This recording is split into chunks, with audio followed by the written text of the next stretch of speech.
இந்திரா காந்தி அமிர்தலிங்கத்தின் டோக்கில் கூட இங்கே போராளிகள் உருவாக்கப்பட்ட டைம் இந்தியாவில் தான் ஆயுத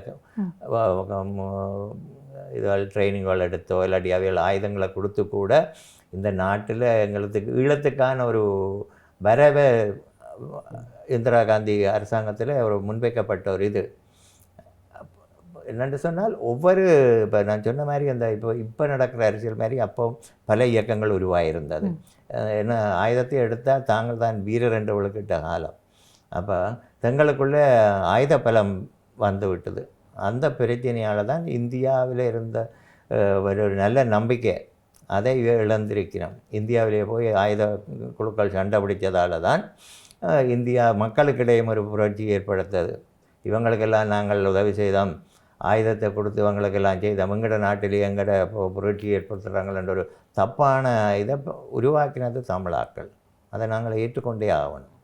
இப்போ எங்களுக்கும் அந்த ஆயுத போராட்ட வழிகள் தெரிஞ்சபடியால் அங்கே உள்ள எப்படி நடந்து கொண்டாங்களன்ற அந்த வரலாறுகளை பார்க்குற போது எல்லா இயக்கங்களும் அங்கே இருந்து பிரச்சனை நடந்திருக்கிறாங்க. துப்பாக்கி போய் செய்கிறாங்க, பொதுமக்களை சுட்டுருக்குறாங்க, ராஜீவ் காந்தியை கொலை பண்ணியிருக்கிறாங்க. ராஜீவ் காந்தியால் இவங்கள் பாதிக்கப்பட்டது அது ஒரு வேறு முறை.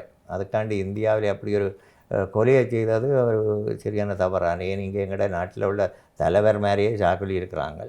அப்போ அந்த கொலைன்றது சொல்லி அது எல்லா நாடுகளையும் பாதிச்சிருக்குது.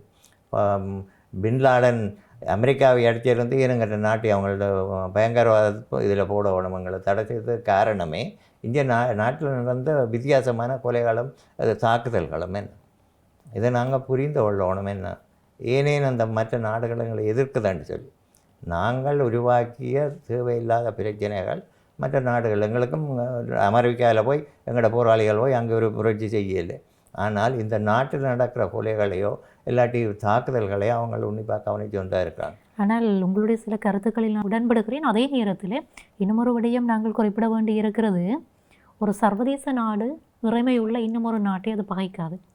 அந்த ஒரு அடிப்படையிலும் ஒரு சர்வதேச அரசியல் ரீதியிலும் இப்படியான இயக்கங்களுக்கு அமெரிக்கா போன்ற நாடுகள் தடை விதித்திருக்கின்றன. ஆனால் கொலைகள் என்கிற ஒரு அடிப்படையிலே யுத்தம் நிகழ்த்தப்படுகிற போது இப்படியான சம்பவங்கள் இடம்பெறுவது உலக வரலாற்றிலே வல்லமை.